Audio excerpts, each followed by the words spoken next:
ঝালকাঠির বাজারে ঈদের পর থেকে সরবরাহ স্বাভাবিক থাকায় সবজির দাম স্থিতিশীল রয়েছে বলে জানিয়েছেন ব্যবসায়ীরা। এই নিয়ে আরও জানাতে শহরের বড় বাজারে রয়েছেন আলামিন তালুকদার।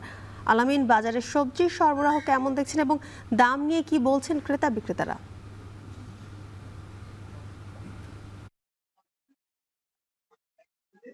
ধন্যবাদ।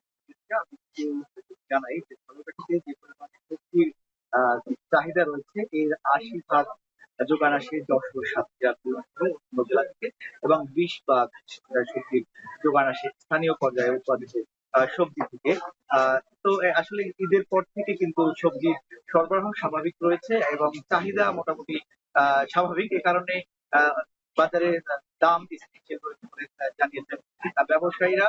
তবে এই দাম আসলে একটু সবসময় ওঠানামার মধ্যেই থাকে। আজকের বাজারে বিক্রি হচ্ছে, আমি এমন কিছু সবজির দাম আপনার মাঝে জানাতে চাই।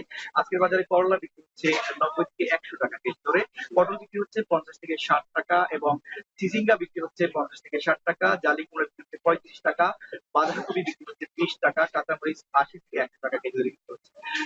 শসা যে ছোট সাইজের সেটি ৩০ টাকা, বড় সাইজের শসা বিক্রি হচ্ছে ৬০ টাকা, ঝিঙা বিক্রি হচ্ছে ৮০ থেকে ৯০ টাকা এবং টমেটো বিক্রি হচ্ছে ৩০ টাকা, কচুর লতি বিক্রি হচ্ছে ৮০ টাকা কেজি দরে এবং পুঁই শাক বিক্রি হচ্ছে কেজি ৩০ টাকা দরে এবং অন্যান্য যে সবজি রয়েছে সে সমস্ত সবজির দাম কিন্তু তুলনামূলক একেবারে স্বাভাবিকই রয়েছে। আসলে আমি পাইকারি বাজারে ঘুরেছি এবং খুচরা বাজারে দাম দেখেছি সকালে। এই দামের মধ্যে আসলে বেশ কিছু তফাৎ রয়েছে। এটাই আসলে যদি ক্রেতা বিক্রেতার সাথে কথা বলছি, ক্রেতাদের অভিযোগ যে সরকারের যে বাজার মনিটরিং এর যে দপ্তরগুলো রয়েছে, প্রশাসন বা অন্যান্য দপ্তর, তারা যদি নিয়মিত আসলে বাজার পরিদর্শন করতো তাহলে কিন্তু পাইকারি এবং খুচরা বাজারের মধ্যে সমন্বয় থাকতো। সেটি আসলে না হওয়ার কারণে এখানে যে সাধারণ ব্যবসায়ী তারা কিন্তু আসলে ইচ্ছেমতো দাম বাড়িয়ে বিভিন্ন সময় বেচার চেষ্টা করেন।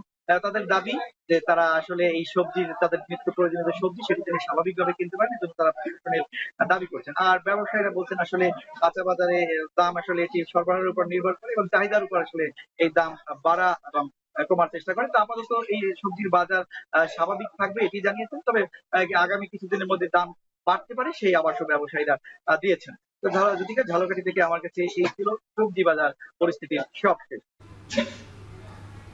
ঝালকাঠি থেকে সবজি বাজারের খবর জানাচ্ছিলেন আলামিন তালুকদার।